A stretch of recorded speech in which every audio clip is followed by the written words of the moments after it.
Good evening, everyone, and a slightly different feel to the Monday assessment by the view from the Medway Fancast this week, being that it is indeed Saturday and not Monday, a day where Newport beat MK Dons 6-3 and Swindon beat Grimsby 3-0. Funny old game, isn't it? But we are here, and it is still 8 p.m, and we are still in partnership with the Cheltenham Football Club Supporters Club. Supporters Club. So let's talk about proceedings from last night. A 2-2 draw at home for the Gills against Cheltenham after 2 wins on the spin. Is this a further setback or is it a building time? Can we soon see Bradley Dack start a game instead of being allergic to grass? And how do we get these strikers scoring? I don't know. You don't know. But I'm sure with my panel of lovely assistants, we can try and at least have an opinion on it. So welcome to Matt, co-host. Warren, I did it my way. And James, how are we, boys? All good, thank you. Right. Jaden Clark, Jaden Clark, Sorry, I just got to get it out there. That's his new song. Yeah. Okay. Life So we're jumping straight away to the Cheltenham facts. So the club was founded in 1887 by Albert Close White, a local teacher. The club it's spent its first decade playing local football. In 1933, the club moved to Wadham Road and switched from rugby shirts to the red and white shirts, earning the name the Robins. So that was nice. So we will move on quickly to our lineups. Unfortunately, I didn't put it to the beginning. So we had Glenn Morris in goal. We then had a back four of Max Clark, Max Amer, Conor Marston and Romeo Hutton. We then had a midfield two of Ethan Coleman and Robbie Williams, Aaron Rowe, Jack Nolan, and Jamie Clark. Now that I'd like to see. And Elliot Nevitt up top. So we then went Jules Lapsley, Johnny Williams, Jake Turner, Shad Ogie, Bradley Dack, Ewan Williams, and Josh Andrews. And we lined up pretty much the same as we did last week in a 4-2-3-1. There we go. So, boys, is there anything there that surprised you? Probably not. No. Look, for me, the biggest surprise there, I think, was Hutton coming back into the team, especially after the fact that Webster had 2 good games. Obviously, it wasn't great against MK Dons, but it wasn't a terrible game. I think he held his own well.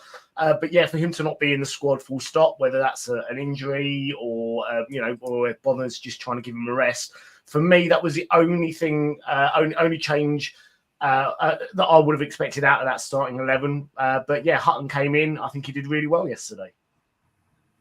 Yeah, Warren? Yeah, I think Hutton had to come back in, to be honest. I think Webster had come in, played one game really well, struggled a little bit at MK, and it was time for him to drop out. He's 18, he's a youngster. He needs to be put in dribs and drabs, not play 30-odd games on the trot. At the end of the day, Hutton's a better attacking option than what Webster was.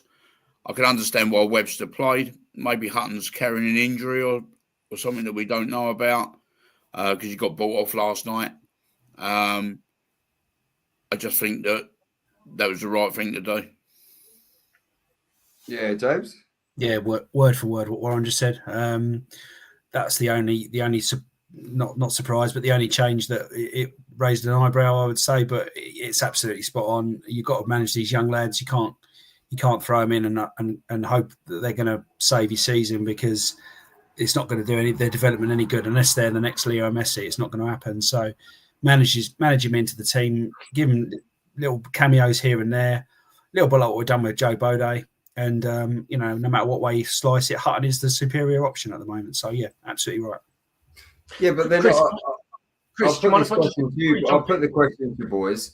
I'll put it to you then, so I appreciate and I understand what you're saying, but then to have 3 attacking midfielders on the bench and not at least have him on the bench. I think that was a little bit weird.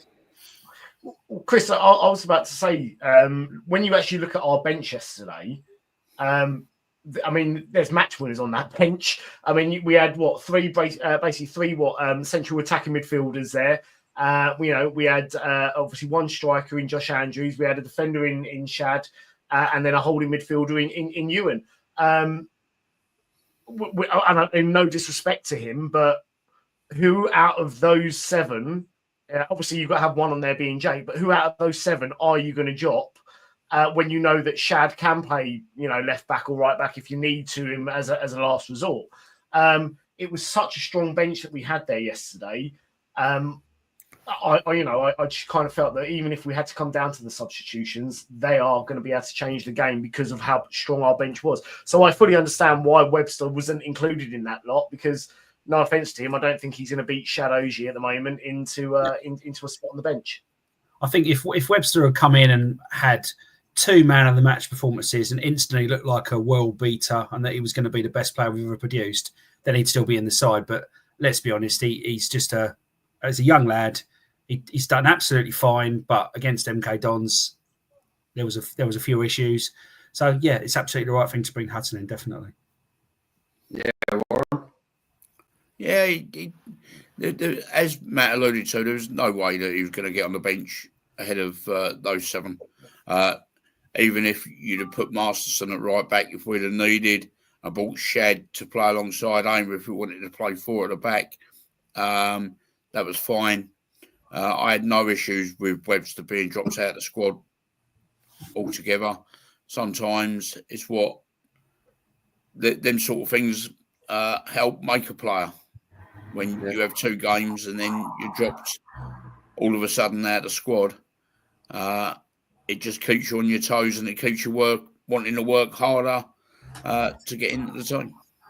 This is the issue we're going to have as well moving forward now. I know we've all been praying for all these injuries to come to an end, and it looks like they finally are, thank goodness.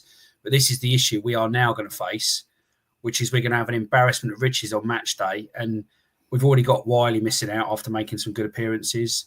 Webster's not going to get a look in. Bodé's not going to get a look in. They're not going to make match day squads, and this is where we're going to have a problem now. Who do you drop? We've got Little coming back in, so Williams for me drops out probably. It's a really tough balancing act. Bonner's going to have his work cut out for him here. Definitely, it's a different sort of problem, but it's still a problem. Yeah, but I'm sure it's going to be a problem that Bonner's going to enjoy having, at least having all your, it's a good Yeah, I mean, come on, at any point in this season, have we ever had what we would probably class as Bonner's first 11 on the pitch? We haven't. So, we're now getting back into that. And Kris brought it up at the start, Bradley Dack's now had, a good few appearances off the bench.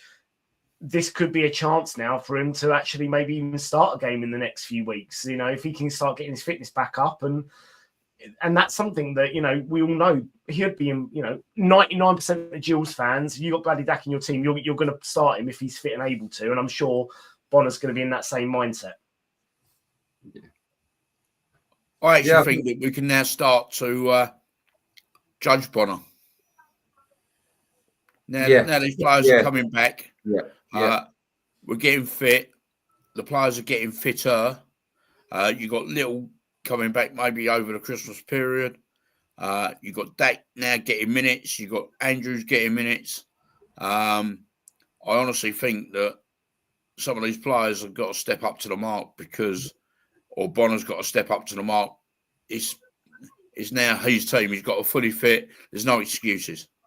Yeah, I think a lot of these players as well have got sort of 5-6 weeks now to show Mark Bonner that they want to be here at this club. They want to be part of this team because January's not, January is technically 11 days away from when we can start signing players, and then you got the whole month of January.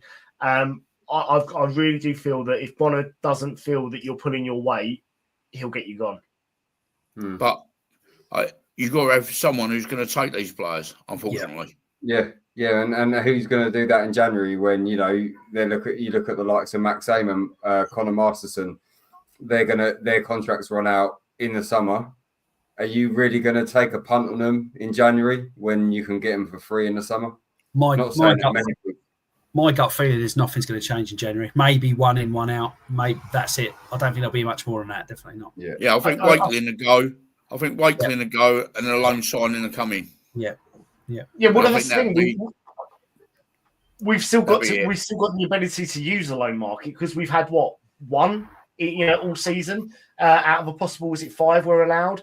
Now, Luka Hammond, because obviously it was an emergency signing, I don't believe that counts as part of your 5 that you allowed. So we have still got the ability to use the loan market. And I've got a feeling if we're going to be doing any kind of business, it's going to be down the loan signing route. Yeah. But I do feel that a lot of these players now, you're going to see a big shifting mentality from a lot of them, because I think a lot of them are going to be thinking, if I want to still be at this club come the end of January or even come the end of the season, I'm going to have to really work hard and show that I belong here.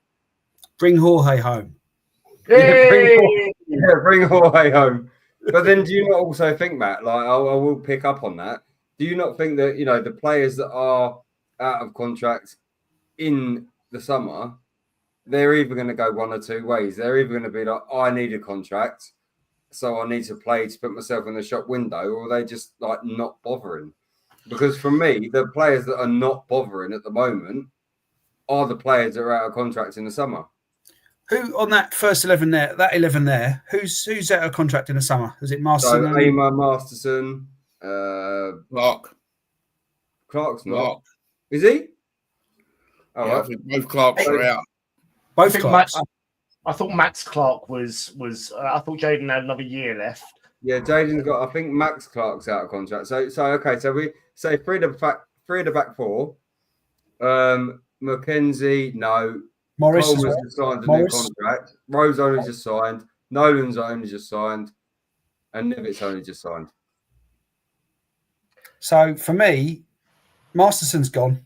I don't think there's any keeping Masterson. So, whatever happens there happens. It's up to him, really, isn't it? More than anything else. Aimer, thank you, no.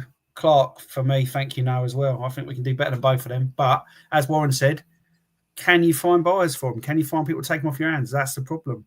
With Aimer, I'd be very surprised. I don't think you will in January because, again, as I said, like, clubs are going to look at it and be like, well, they're out of contract, so why are we going to pay a fee? Yeah. It's a difficult one, but I'm sure we'll find out in due course.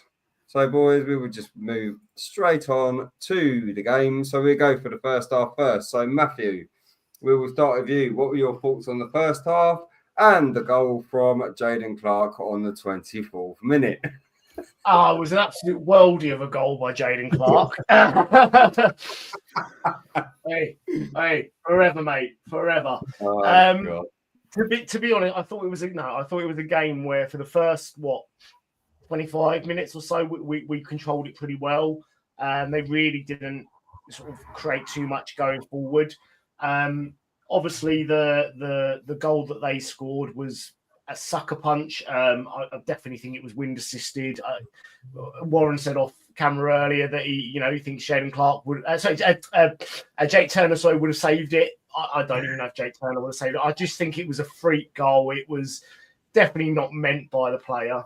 But I said for that first sort of 20 minutes, half hour or so, I thought we really controlled the game well. We played to a.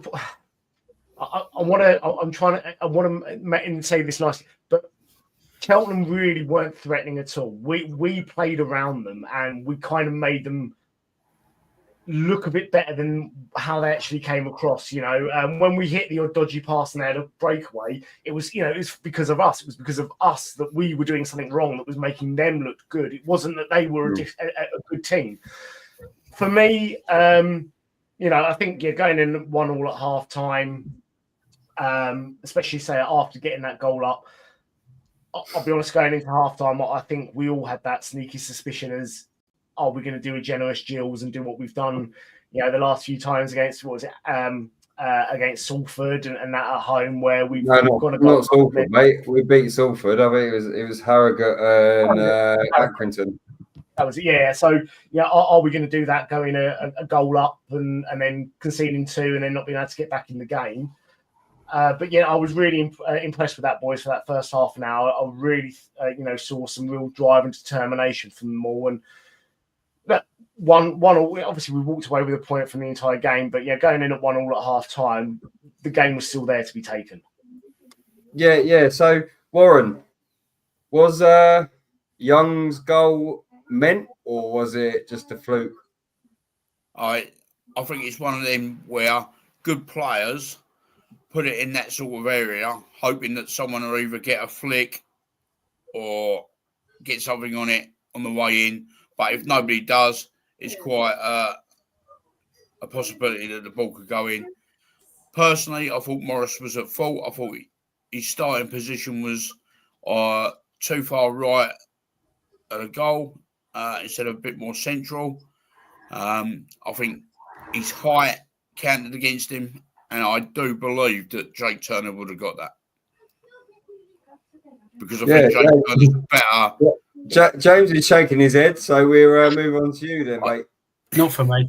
I see what you're saying, Warren. I said Jake's probably got a few inches on Glenn, but it's well past him, isn't it? It's well over him. I get what you say about his starting position again, but is any goalkeeper expecting that ball to go to that position? I don't think so. I think the lads, don't get me wrong, he's caught it really nicely, but it's got a hell of a wind assist behind it, hasn't it? And it's just flown into that top corner. And I just think, I reckon 99%.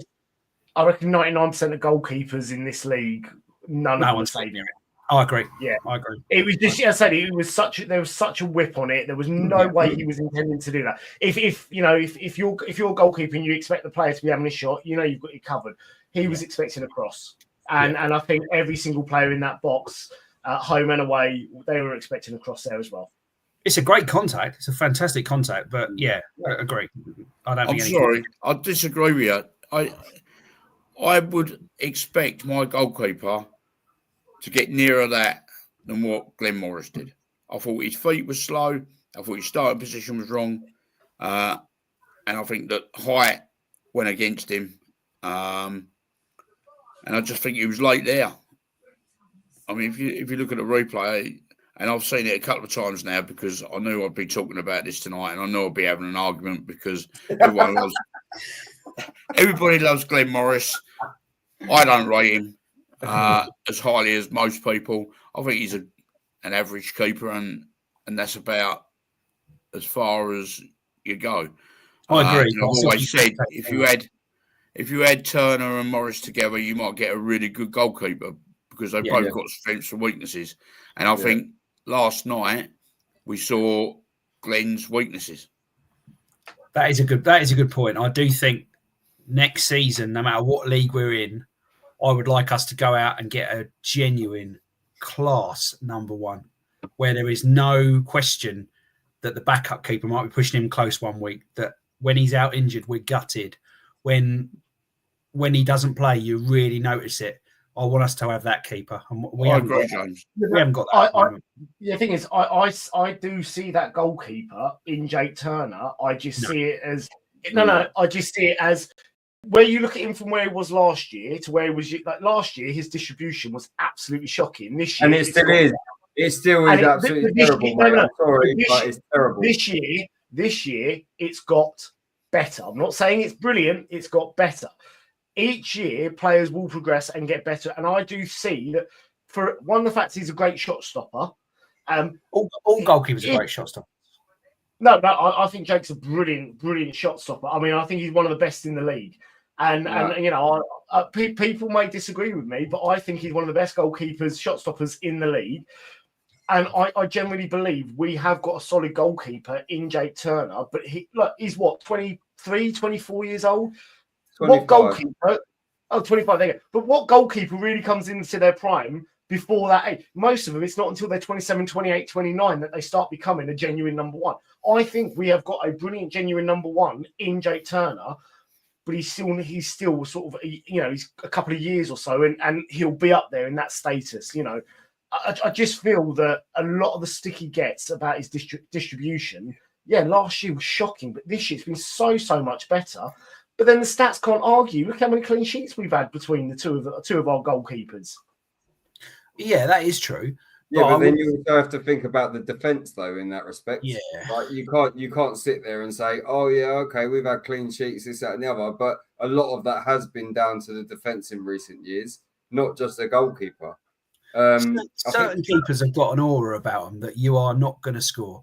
The last keeper we had like that for me was Gazzaniga. That was the last keeper we had on our books that was like that. And we had one, I forget his name, but we had a lad on loan for a couple of games a few seasons back, like an emergency keeper loan.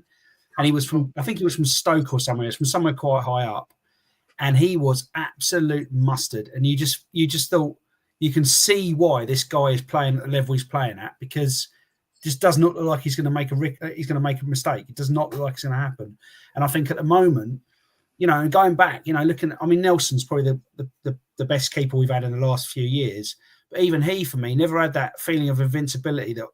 That's what I really want to go out and sign, a real marquee signing quality goalkeeper who everyone's going to say, how have they got him? That kind of thing. And I don't know if we can do that or if that's even possible, but we are missing that, I think. And this season particularly, everyone says, oh, it's great, we've got 2 number ones. We haven't. We've got 2 number 2s.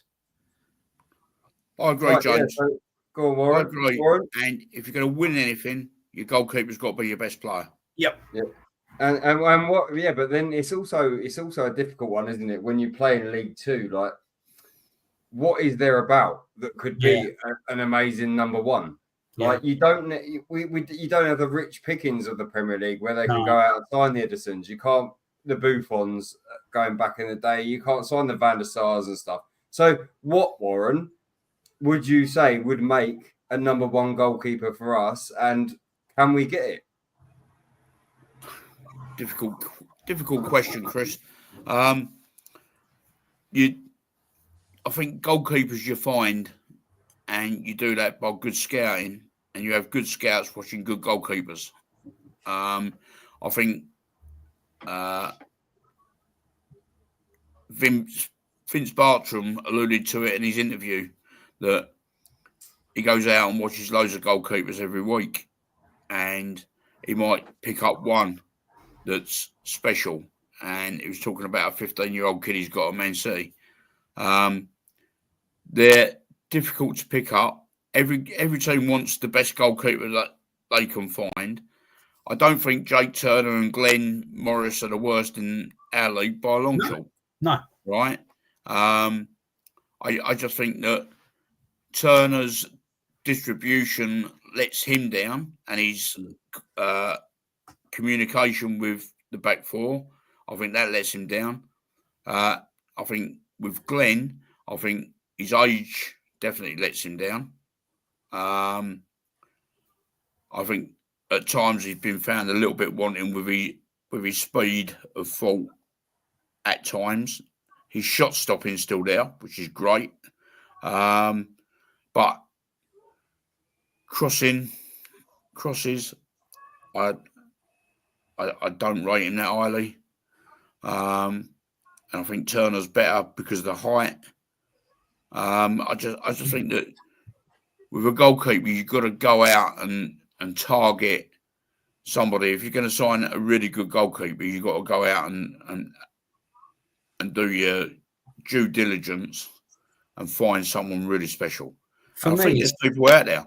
Yeah. Look at Gazzaniga, right? Yeah. Right. Gazzaniga came from absolute nowhere. Valencia, yeah. Yeah, he came in from Valencia, didn't he? And then it was like, what was it? Was that 2009, 10? Yeah. Can't remember what. I've slept since Yeah, but he came in from Valencia, and it was like, oh, we got this guy from Valencia, and then he went to Southampton, and he's gone on, and he's now at Genoa or something, isn't he? Yeah. I think that, and that's the route we've got to go down. I'd love to see us go out and get someone from like a number 2 or a young lad from a championship club on a season-long loan, or someone who's highly rated, highly thought of. But that's where your scouting network comes in, as Warren said. That's where your director of football really, really earns his money, because you've got to find that person that no one else has found yet, make that contact and agree that loan. Because I don't think we're going to get him on a permanent. Yeah, that's going to be real, just luck, that is. Yeah. But if we can get somebody on a loan for a season-long loan who can really make a difference, that can that can make a huge difference to our season next year, no matter what league we find ourselves in. Yeah, definitely, boys, definitely. So we will move on to the second half, and we will talk about, firstly, my favourite subject, central defence. So George Miller scores on the 60th minute. Boys, to be fair, we were given fair warning about Georgie Miller, weren't we, in the week? Yeah, we were on the interview with Mark Halsey. Yeah, we were given that. That's probably why we've got 27 live views tonight. But yeah, so George Miller, it comes from nothing really.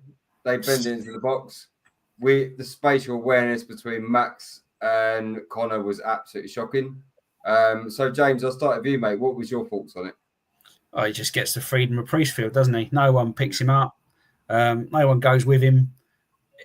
Don't get me wrong, he takes it really well, but anyone in that position who's got even a slight bit of ability with their head is going to find the net. And yeah, he does what he does. But yeah, shocking defending from us. We don't track him. When you watch it back, you see just how much room he could have brought it down. He's got so much time. Yeah. It's shocking defending. And it just shows, even at this level, when you switch off, you can get punished in a second. You really can, and that's what happened. We switch off, and it's in the back of the net. Yeah. I think it was terrible because Max doesn't track his runner, and everyone's like, "Oh, it's Max's fault. It's Max's fault." It's okay for us to sit there and use Max as a scapegoat. But did you see how... Well, Warren, are you expecting a call, mate? Trains are late. Yes, mate. Yeah. It's all very well and good. We can always blame Max as a scapegoat, this, that, and the other.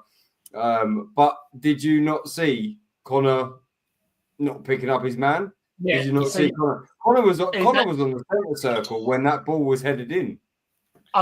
What makes it worse is Max is going to get all the blame for that, and yet Max is nowhere at fault, because you can see before the ball even comes in, he's turning around and shouting to Connor, "Pick up this man behind me," and he just goes between the two of them. So it's not Max's fault. Look, don't get me wrong. Yeah, you could always say, "Oh, maybe Max should have been brave there and picked up his man," but it wasn't Max's fault. You could see he was actually shouting at Connor, pick him up. Ball comes in, and he's got, about 3 yards either side of him, no one near him. And, yeah, in that position, he can't miss, can he? So, yeah, personally, Warren, I don't know about you, mate, but I think it was a 6 of one, half a dozen of the other, really. I think that they could both have done better, because if Max tracks the man, they both track back, they get to the 6-yard box, he's got nowhere to go, because either Max gets it or Connor gets in front of his man, and they both either one of them clears it. Yeah, I mean we're quite happy to put the blame on Max and Masterson. The ball didn't get stopped at source, so we didn't stop the ball coming in. So we've got to look there. So that's Hutton's fault. So that was Hutton's fault. You can also look at the wide man. Why was he not doubling up with Hutton? Yeah. To stop the ball coming in. Again, everyone's going to think I'm a anti-Glenn Morris, but I want my goalkeeper coming for that. I've seen it 3 or 4 times. Taking his head off, yeah. Right? And I want my goalkeeper coming out and taking everything. Yeah. Right? In the end, Morris has made a 2-step forward, stopped, and then basically it's given the player the whole goal aim at. Yeah. But I want my goalkeeper to go out and punch everything out of that. I do agree with that. Yeah, no, I do agree on that respect. I mean, I'm a massive Glenn Morris fan. But yeah, no, I do agree that he should have come. The keeper should have come, should have punched it. And we talk about Glenn Morris all the time, not being a leader in the box, and maybe it was just a bit of a lapse on his judgment. I think once again, though, although we've got a really great defensive record on paper again this season, it just shows once again how fragile we are in that centre spot. Because You haven't got, you've got Ema, who, bless him, I think he does care, but his legs are gone. And for me, Masterson, his head's gone. He doesn't. He's not with us anymore. No, he's not with us. He's had his head turned in the summer, mate. Yeah. I can 100% guarantee that. Yeah. So that combination is lethal. And so for me, I know he's got a mistake in him, and I know all that. But we should be building our defence around Shad at the moment, really, to be honest with you. Yes, and I think I said this on last week's show. I said, we need to bring someone in to nurture Shad, maybe a bit more experienced, and then someone to nurture Shad, so Shad can then step up a little bit and be a leader. I think Shad is a leader. I think Shad's a leader. He can play. Shad can play as well. He can. Yeah, and do you know what? I wouldn't be adverse to Shad playing sometimes in a central midfield role because he can push the ball forward and he can smash it. Yeah. So guys, if you don't mind me asking, just jumping in here quickly. So you're all basically thinking that come the end of this season, Max and Connor are gone. Yeah. So but we've still got 6 months of this season left. So do you then start, Shad in centre back with one of those two, or how would you do it, or would you stick with these two? Because clearly Bonner feels that this is his best centre back pairing. Now, do you do your best centre back pairing, or do you do the player that's going to be here next year?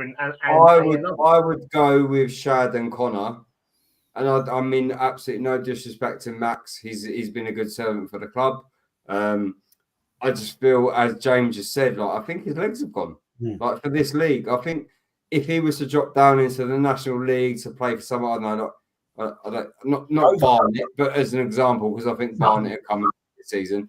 But I think if he dropped down into the National League and played for, a less expansive team, I don't know what you would call it, but that's fine. Ogie and Connor would be my back four or back two, until the end of the season, and then I think I would get someone just someone that's a bit of a younger, bit of a beast, really. Someone that's gonna give you an elbow. Someone that's gonna be there and go, "Come on, Shad, let's do it. Come on, let's do it." One of those Port Vale centre halves. Yeah. Exactly. Oh, I don't know about the number 22, mate. It was no, not him. No, not him.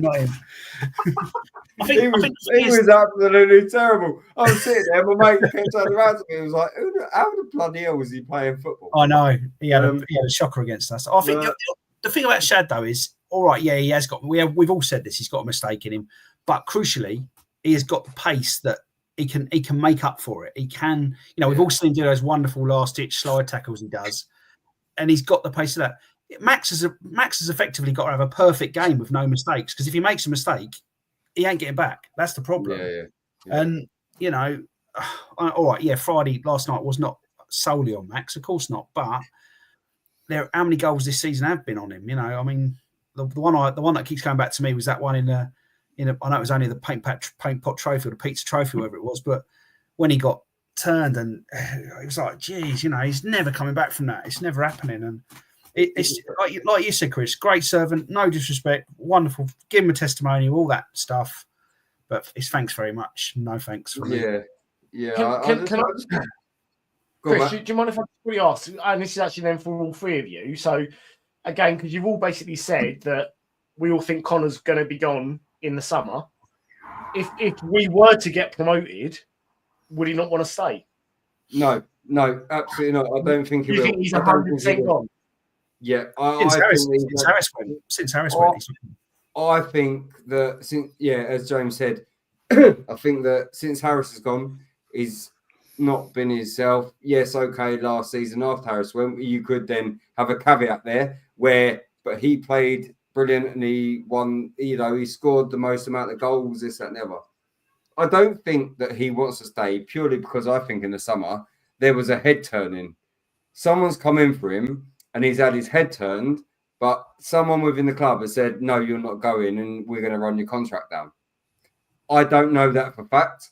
I could be totally wrong, right? But that is the feeling that I get with him because he's come back this season And apart from like fits and starts, he's been shit. Simple as that. He's been fucking shit. He had a tough start. I mean, he was injured at the start, wasn't he? And he's not had an easy time of it. I'll give him that. But I think he knows on his day, he knows he's better than League Two, and he can comfortably play mid to high League One. I would say with a bit more experience and a bit more of a run in a decent team with decent players. If Connor's got a decent centre half next to him, I think he can do real bits. I really do. I think he's got a lot about him. But I'm sorry to say, his head and his heart are not at Gilles, I don't think. No. Lads, can I throw something out there? Go on then. Anyone heard the rumour about Ogie going to Birmingham? Birmingham? Yeah. Well, they got loads of money, so if that's true, snap the round off. Yeah. You could give us 5 million because you paid 20 million for Stansfield. That's the first one. And then with Masterson, is he really that good? Is he really? Well, whether we think it's head turned or whatever, right? I thought over the last 2 seasons, at the start of the season, when we've been really tight at the back and we've been more compact, I think the best two has been Ogie and Aimer. I'm sorry. No, he's player of the year. The same as everybody else and fitting in, but I honestly believe Aimer and Ogie are the best two partnership. So the problem is like everyone keeps saying that it has to be Aimer because he's stable, which then allows Ogie to go forward, which then allows Masterson to go forward, right? I don't think that Mark Bonner plays the way that, and I'm going to get battered for this. I preferred the way that we played in a respect under Clements because he had the centre-back sitting back and then he had a centre-back moving forward, which is why we got so many goals from the runs of Masterson and why we got up the pitch last week was because Masterson made that run up front, to get the ball in that position to begin with.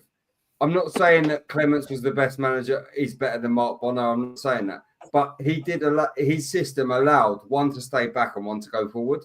So you kind of need that if you're playing that way to have Aimer sitting back and then either Masterson or Ogie to push forward. This season, we can't do that because the way that we're playing, we're a little bit more restrictive at the back. So we're playing a little bit more of a flat 4 or a flat 5 with the 2 wingers going. So we're not necessarily allowing the centre-backs to push up, which Masterson really does like to do, as was proven last week. I'm going to shut up because everyone else needs to speak as well. But that's my point. No, it's a fair point. And I think, when was the last time we saw Masterson or Ogie drive into the midfield like they did under, in previous seasons? But Warren, I've got to pick you up. I do think Connor, look at his player of the year last year in a really poor team by some distance as well. I was in the running for player of the year last year. Well, that's a good point. But no, I know. I think on his day, I think he's comfortably a League One player for me. Definitely. I disagree. I think he's an okay player, but that's it. He's okay. I don't think he's anything special. I've seen a lot of games this season, home and away, and I think there's a lot more better centre halves than the ones that we've got out there in the league. Maybe it's time for a change. Maybe it's time for the whole lot to go and we start again. At the back line, sorry to interrupt, Warren. The back line, yeah? Yeah. Maybe we need to start again at that point. But then halfway through the season, Warren, do you really want to be changing your back line? I'm not saying halfway through the season because I've told you in January we ain't got any money to go out and buy these players. Yeah. Unless we can get rid of players. But then as of January, we've got the financial fair play coming. Sorry, not January. July. Sorry, I think we've got the financial fair play coming in for lower leagues as well. So it's only about 50% of your turnover that you allowed. So this is really, if you want to go out and spend money without any kind of hassle. I know like teams like MK Dons and that obviously have got a much larger budget, they'll be able to do it. But really, if you want to go out and spend money on players and not have to worry about any kind of financial fair play down the line, January is the ideal time to do it. And this is why I was sort of trying to get at. But look, I generally believe Masterson is a good player for League Two and lower League One.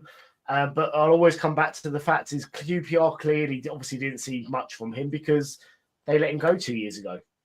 And QPR are playing in the Championship, and you look where they are at the moment and where they've been the last few years, so clearly they never saw anything in him. I do see a good centre-back in there, but like Warren alluded to, I really think, League One is kind of probably going to be his ceiling. But then, sorry to interject, but then you could say that about Premier League teams that let players go, but then end up being absolute world beaters. Like, look at Chelsea, they let Salah go, world beater. Look at the thing is, they let Salah go, and what team did Salah go to? He didn't go to Gillingham or Cheltenham or Port Vale. He went. No.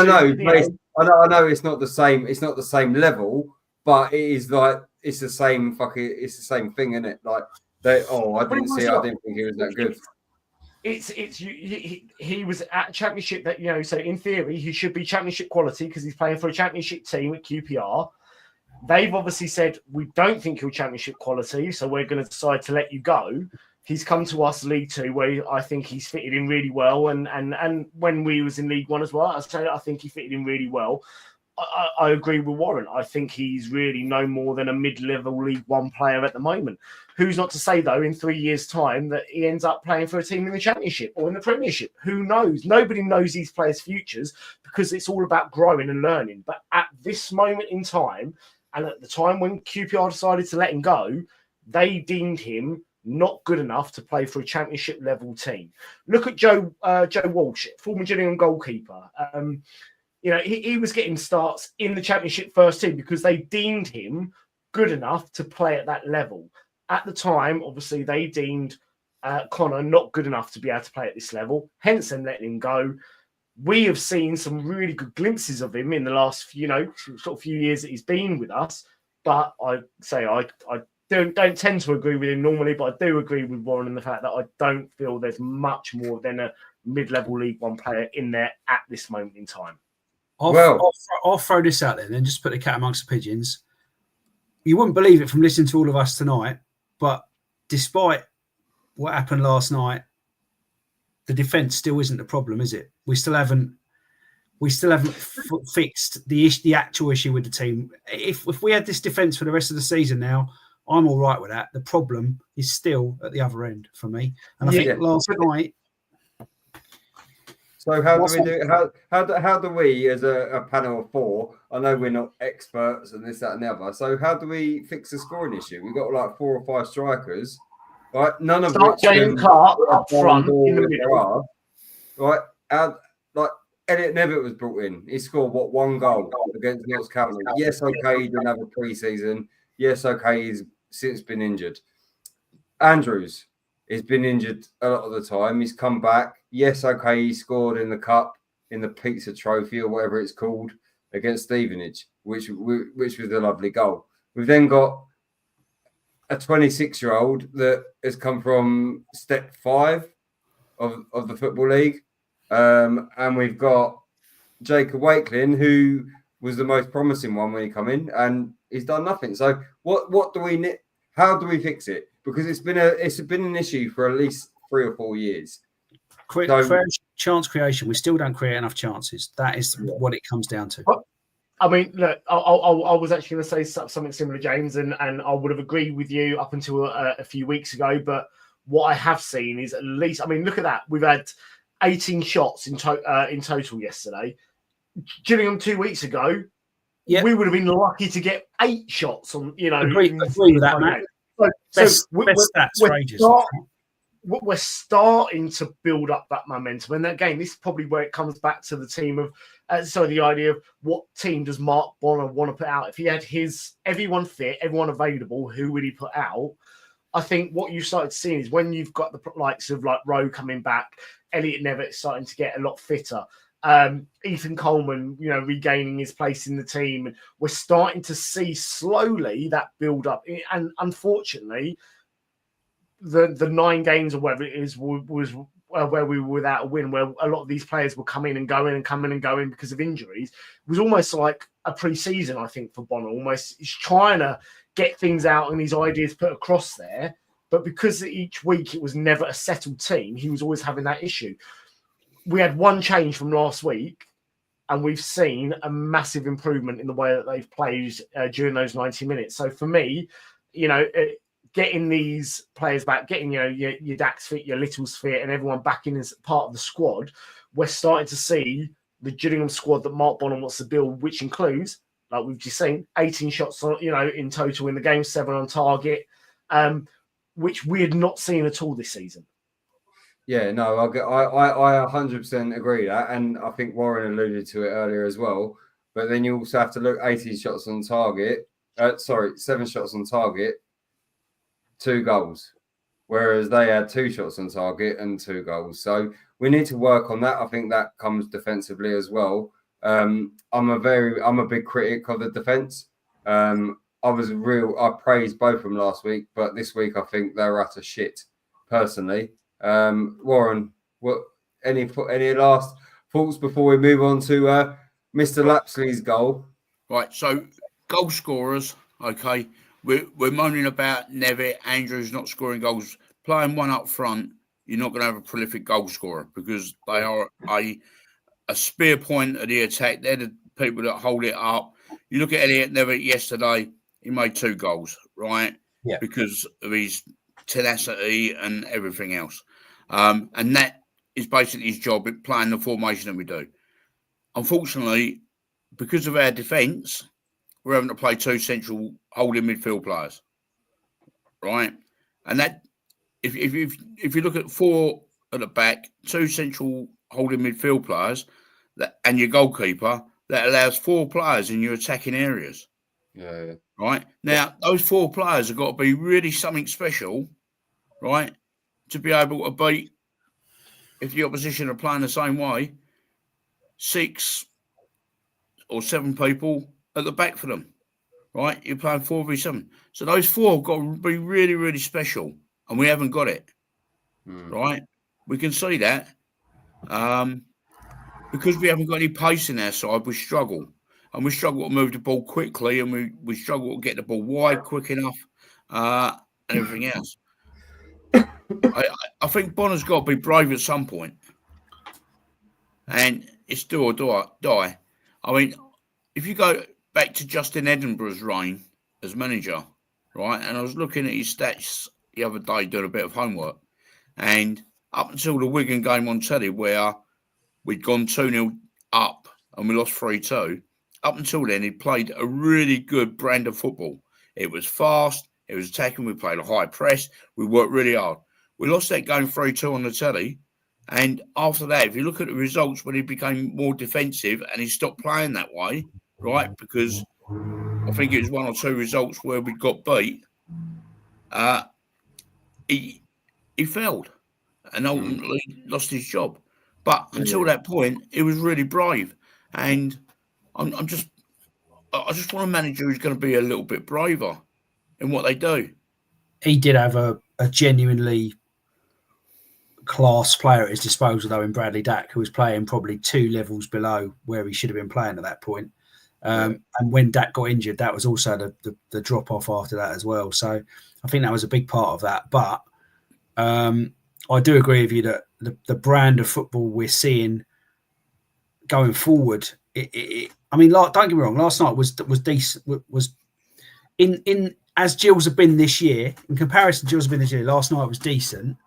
We created a lot more than we have done. Nevitt looked really, really lively. I really liked Nevitt last night for the first time. I thought he looked really good last night. And it was very encouraging to see that get on the pitch. There were lots of positives last night. It was, 100%. But I absolutely agree with Warren. There is not enough pace in that team. That's what it boils right down to. At this level, particularly, I mean, any level pace is terrifying, but at this level, if you've got somebody running at you like Doku does for Manchester City, running at a fullback at this level, he's going to have him on toast every single time. If he can just tap it past him and go, Yeah, We got no one to do that. But then, do you not think that was it Lemaine or Domain last week for MK Dons on the right wing, or left wing? Sorry, no, it was right wing. He was absolutely phenomenal. Clark did a good job on him. Yeah, he did a good job on him, but that's the kind of player we need, and I feel like Aaron Rowe could be that player. He's still not 100% fit. And don't get me wrong, like anyone watching, anyone listening, like we're not here to knock the team. There are positives, a massive amount of positives to take last night, but we're just picking out the bits that we could then improve on. So, boys, we will move on to our man of the match. We will just mention Jules Laps's goal actually because we forgot that because it was a lovely little cutback from Ep19 on the He stole that from Jaden Clark. He stole that from Jaden Clark. And lovely little slot into the corner by Jules Lapsley. But we will move on to our man of the matches. So I've gone for Aaron Rowe. James has gone for Ep19. Warren's gone for Ep19. And surprise, surprise. Hang on. I said for me it was either one of the Clarks. You've chosen to add Jaden. Yeah, because I knew it was going to be that one anyway, and I can't put two people in. And I did ask you for it this morning, and you gave me a half-hearted answer, so I've given you your own option.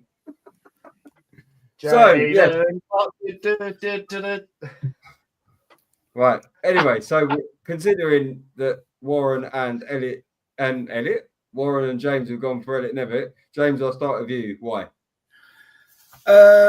So for me, don't get me wrong, he played really well. I thought he, as Warren said, he made both the goals. Didn't stop running, looked quality.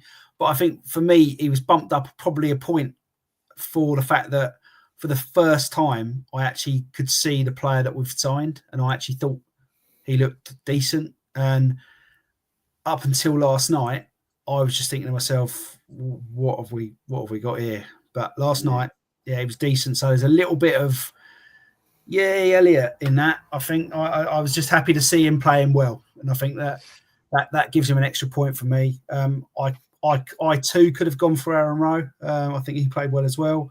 And again, Jaden Clark, much as we mock him at, he's unstoppable at the moment, isn't he? He's just in the right place every single time, and got to take your hat off to the guy. You really have. But Ep19 for me. Yeah, Warren. Yeah, I'll go to Ep19 based on previous performances where I thought he was crap. Yeah. I thought he looked fit last night. I thought he worked hard. I thought he was industrious. I thought he was tenacious, and he fought a lone battle up front against two centre halves that again were all over him and didn't let him have a minute's peace. And he just kept battling. It was by far and away his best performance in a dual shirt. And I even include Notts County in that. Well, I thought he had a half decent game, but it was his best performance in a dual shirt. He led the line well. He held the ball up when he could. He brought others into play. He made 2 goals. For me, there was no other option for man of the match. There was people that played small bit parts that were okay, like Robbie McKenzie. Jaden scored, but what else did he do? Aaron Rowe, he was tough tackling and he kept going, but what was his end result? What was his end product? I just think that Ep19 shone above everyone else last night. Fair enough. And Matthew? Wing life forever. Oh, No. For me, I really did like Jaden. It's not just me that's saying it. If you actually go on and look at some of the tweets that some of the Cheltenham Town fans have even said that they'll all tell you they believe Jaden Clark was brilliant as well, and I think he was brilliant. He was all over the pitch. I think he had something like 75% pass succession. Obviously, 2 shots on target. I just think he worked his socks off, and he did a lot of work off the ball that I think went unnoticed. The little partnership he has with Romain Hutton as well down that right-hand side, I think works really well. They both, when Romain Hutton needs help defensively, Jaden's there to back him up. I don't see that so much on the opposite side between Rowe and Max Clark. So that's why, for me, Jaden. And I'm going to go on record right now and say Jaden Clark will be the player of the season come the end of the year. He'll definitely be our top scorer. I'm not going to vote for him because I don't want him to win it now, mate. It's either that. No, I had two thoughts. Either he's going to be our player of the season come May time, or somebody's going to come in from a higher up team and bid for him in January. He'll go. And everyone will go. Everyone that doesn't like him, we all know who we're talking about here on social media. Will go, I'm so glad he's gone. And then we won't score for the rest of the season. Because I'm not gonna sit here and sugarcoat shit, right? Dean Marchant has absolutely mugged him off since he arrived at the club. Right, there you go. Called it out. Let's see how good we are with predictions. How many is he going to finish on? 15. Well, I've got a little bet going with him that if he scores more than 10, so 11 or more, he has to give me a signed shirt, and he's agreed to that. So I'm going to say at least 11.